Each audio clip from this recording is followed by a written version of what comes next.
they need. About 10 seconds. Can that be posted on our newsletter?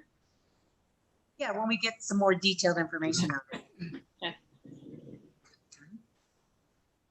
Okay, we'll rise for the Pledge of Allegiance.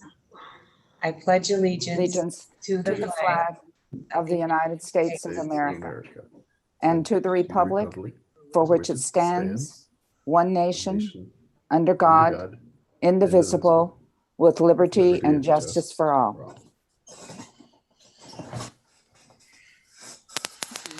Time. Could you take the roll call, please? Mike Thompson. Here. Hear you. Michelle Blythe. Here. Jen Schweddy. Here. Carolyn Ertley. Here. Jessica Stickles. Here. Deborah Nelson. Here. Don Bandy. Here. Madam Mayor, I move to approve the agenda as presented.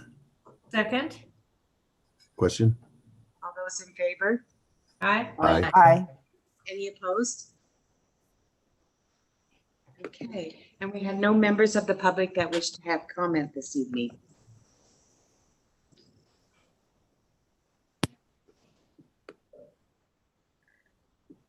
Okay. Madam Mayor, I move to approve the consent agenda consisting of the minutes of the November 2nd and November 9th, 2020 council meetings, as well as the accounts payable approval of EFT payments and claims checks number 101309 through 101429 dated November 3rd, 2020 through November 16th, 2020 for $1,099,831.04 and approval of payroll EFT payments and checks number 30001 through 30010 dated October 1st, 2020 through October 31st, 2020 for the amount of $1,575,029.82, as well as the interlocal agreement with Snohomish County for IT and GIS services, the PUD easement request for 63rd Avenue Northeast and 188th Street Northeast, as well as the acceptance of dedication of real property for public right-of-way 188th Street Northeast and acceptance of dedication of real property for public right-of-way 63rd Avenue Northeast. Second. Question? Those in favor? Aye. Aye. Opposed? Okay, so we'll move into our new business items. We just have 4 things on our agenda this evening. The first thing are the public art proposals for 2021. Sarah Lopez. Good evening, Madam Mayor and members of City Council. The Public Art Committee and the Park Arts and Recreation Commission have reviewed applications for the 2021 public art and recommend funding 8 projects at a total of $65,650. We are requesting City Council to approve this list and the funding for the 2021 projects. Do they have any questions or comments for Sarah? We went through each proposal last week at our workshop. We did. And I think they're all great projects. And so with that, I move to accept the public art proposals and budget as presented for 2021. Second. Question? Those in favor? Aye. Any opposed? Okay, great. Thank you, Sarah. We look forward to the new art projects next year. Thank you. Next up is our ordinance adopting the 2021 and 2022 biennial budget. Kristen Garcia. Thank you, Madam Mayor and members of council. Before you tonight is an ordinance to adopt the city's biennial budget for the years 2021 and 2022. We held a budget retreat back on October 9th to review and discuss the city's proposed budget. We had a follow-up discussion on October 26th, and then we held a public hearing on November 2nd. There's only been one small change from November 2nd, and that was the removal of the $50,000 transfer from the general fund to the capital facilities fund. which was used to offset the removal of the 1% banked levy capacity in the general fund. So there haven't been any other changes since then. So I'm happy to answer any additional questions on the budget. Questions for Kristen? I know you've all looked at this multiple times now. Well, I do. Mike? Yeah, I do have a question. According to the calendar that I saw, we're going to be offered the opportunity to present amendments, and that is next week. Am I correct on that? Is that still the case? The amendments are for the 2020 budget. So the amendments are for the budget that we're currently in. The ordinance before you tonight is for the future budget, 21 and 22. Oh, this is 21, 22. Okay. Okay, thank you. Any other questions? Okay, I move to approve the ordinance adopting the City of Arlington biennial budgets for the years 2021 and 2022 and authorize the mayor to sign it.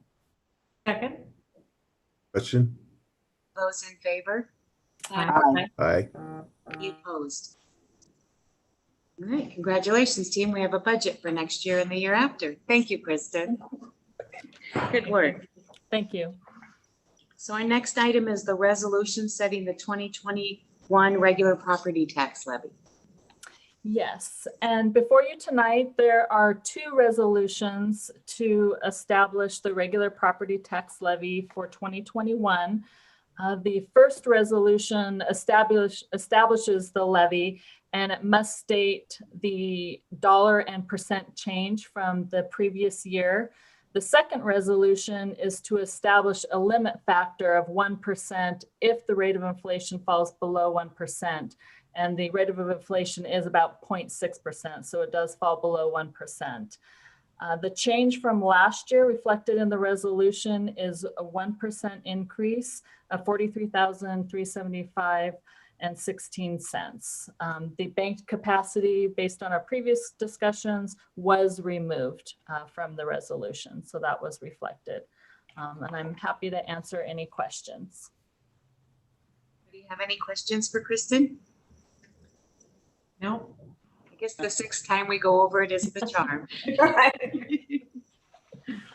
Okay, I move to approve the resolution of the City of Arlington establishing the 2021 regular property tax levy and the resolution of the City of Arlington authorizing an increase in tax levy capacity pursuant to RCW 84.55.120 and an increase in limit factor for maximum levy capacity pursuant to RCW 85.55.010. Second. Question? Those in favor? Aye. Aye. Opposed? All right, congratulations, that passes. And then our final item this evening is the resolution setting the 2021 EMS tax levy. Okay, before you again tonight are two resolutions. They are the exact same resolutions as the ones that we just talked about to establish the levy for next year, and the second resolution to establish the limit factor of 1%. The only difference in the EMS levy is that the 1% increase is $10,268.86. Other than that, all the language in both resolutions are exactly the same as previously presented. I'm sure Kristen will entertain any questions, and it looks like Jan has one. Yeah, just a quick question. So if after the RFA and say it doesn't pass, when can we run another EMS levy and raise that back up to 50 cents?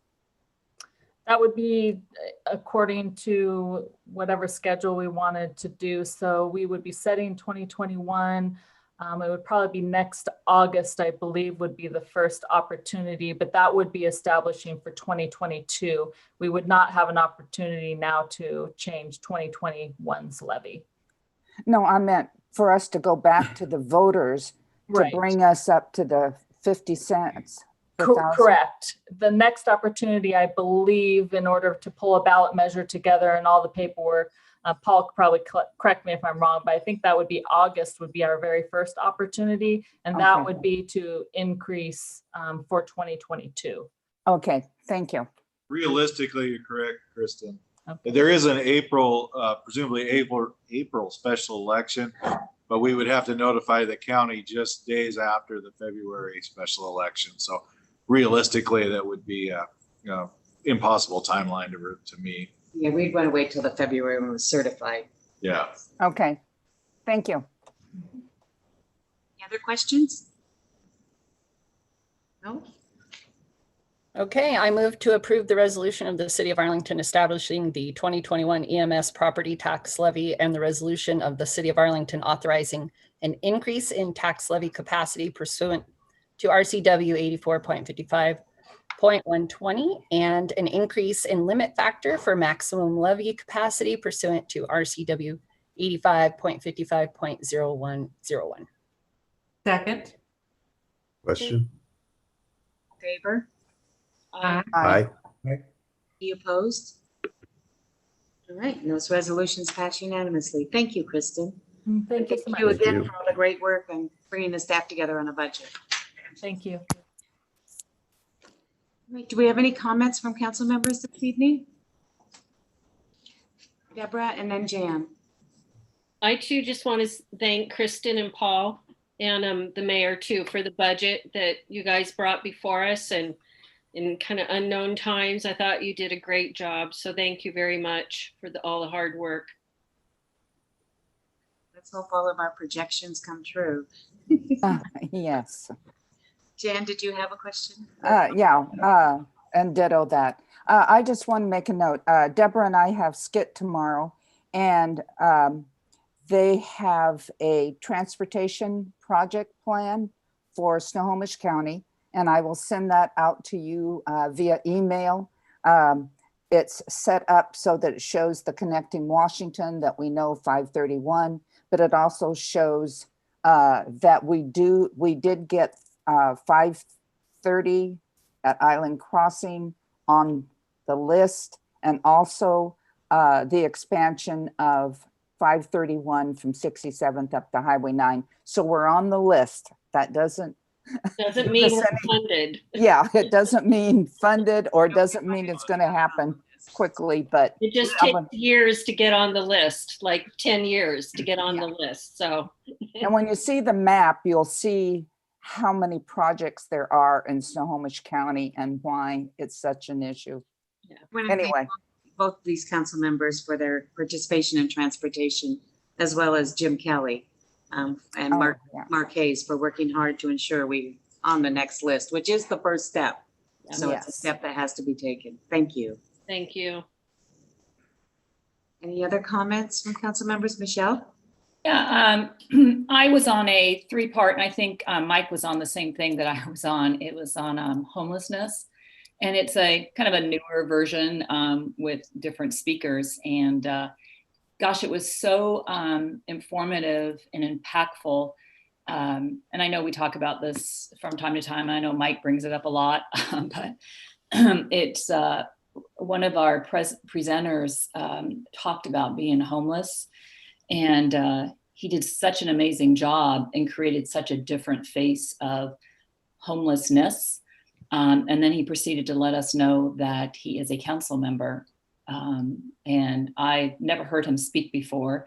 So it was just so impactful. It really had me researching and looking at homelessness, and as I'm sure everybody did, because there were just so many comments back to him and feedback. Like, what can we do? How can we help? Are we doing everything we can? So I got so much out of that 3-part series. And he was really the highlight of it that brought a whole different face to homelessness for me. I don't know if any of you have heard him speak before. No, I heard him. I was part of that series too. And it made it real. Yeah. You know, because we have our stereotypes of Yep. just go get a job and fix it. And that's not reality. So they Yeah. did a great job with the information too. Yeah. Did you see his film on part 3? Yeah. Yeah, he was so good. In fact, I emailed him to just tell him what a nice job he did. So we've been kind of corresponding, but it really did bring a whole different face, and it really does make me as a council person wonder, are we doing everything we can for homelessness? So. Good. Michelle. Anybody else have any comments this evening? Let's have a quick update, and then I'll see if Paul has one. I've been meeting with our legislators from the 39th district, and Paul and I will be meeting tomorrow morning to assemble our finalized legislative agenda to present to the council. So most of the session this year will be on Zoom. So it'll be easier on one hand to testify on any bills we want to put forward. But we did get, Mike, to you, we got great reception for our mobile integrated health demonstration project with mental health providers. And so they were very, very happy to read that. And so far, we've gotten kudos on the white paper on it. So we'll send that to the council soon as well, too, when we get our legislative agenda finished. You can see what our ask is on that. And I did get a report late today from the Family Resource Center. They have expended all of the first round of grant money, the $100,000 that we have given them on rents and mortgages and utility bills and some childcare issues and food insecurity with people. And so our second round of checks will be going out to them this week. So they're doing great work there. Paul, did you have anything to report this evening? A couple really quick. I also wanted to thank council for all the work that went into developing the budget. I know that's a big work package for council. We start in April with our April retreat, and tonight was the finishing touches of the new budget. It went smooth, and it was amazing because this was our first time doing it all by Zoom, so it's all done remotely. The only other comment I wanted to make is based on, I think everybody heard the governor's, restrictions that he announced yesterday. So we did anticipate some of those coming forward. So just to let council know that we'll continue to have staff working, rotating with work packages, being able to do remotely to keep our offices thinned down so we can social distance and keep our staff safe and healthy so we can continue providing service to the community. So we will continue with those plans. I want to let you know that Paul and James did a great job of working individually with every staff member who was traveling when the orders for quarantine when they return, and those who have travel planned so that they can have a plan for quarantining and work before they head out of the state. So, Deborah? Thank you, because I was kind of wondering about that. I knew that some were traveling, and I thought you'd probably be ahead of the game. I also just have a question. I had a citizen contact me today that this weekend she had gone into a business here in town and not one person had a mask on, not the servers, not anybody attending in the business. So they turned around and left. But, she was upset, and it was, I believe it was after the Sunday announcement. It could have been on Saturday, but still. Is there a resource of something to encourage that business to follow the rules of law and think about the welfare of all, or is that just up to each person's conscience? I could share with you what I extend to people who call me, and I get frequent calls from people who are concerned about operating practices at various businesses in Arlington. And I ask them to make their first point of contact to that business manager. I think that the business managers need to know if their customers don't feel safe. And sometimes that can be solved in a simple conversation, and that would be what I would ask people to do first, the same as you would with a family member or a friend, is have a simple conversation and let them know that you think it's important that they protect you as well as their employees. And if they could please follow the guidelines. Thank you, Barb. Good suggestion. Cold water. Any other comments or questions? I will say that, I want to give a shout out just real quick to Sarah Lopez, who's been doing a great job in her role as economic redevelopment manager of helping navigate ways that we can help. And the council thankfully passed our ordinances for outdoor dining in the right of way. And that probably for the next 4 weeks will become more important for some of our local businesses, even though the weather is not the best time of year for that. So thank you for that thoughtful work in advance. Okay, Oops, Don has his hand up now. First, Hey, Barb, just quick question on the outdoor dining that we've done and out on the sidewalk and stuff. I know there's permit fees. Are we waiving the permit fees for this period of time for those that do want to try that? question, and Paul and I talked about that today. And we don't, they're not permit fees, but they're right-of-way fees. And per the state auditor's office, because we pay leasehold taxes on that right-of-way, we don't have the authority to waive those fees. So Sarah's trying to work with some additional CARES funding that the county has, that maybe we can do another grant round for that, if we can turn it around really fast. But it's not a fee, the right-of-way leasehold tax is not a fee we can waive. Okay. But yeah, it'd be nice to be able to help them with that. Yeah, it's considered gifting of public funds. Yeah, yeah. I wish we could. Anything else? okay, Madam Mayor, I move to adjourn. Second. Question? Favor? Aye. Aye. Bye. Steve, waving. Hi, Steve.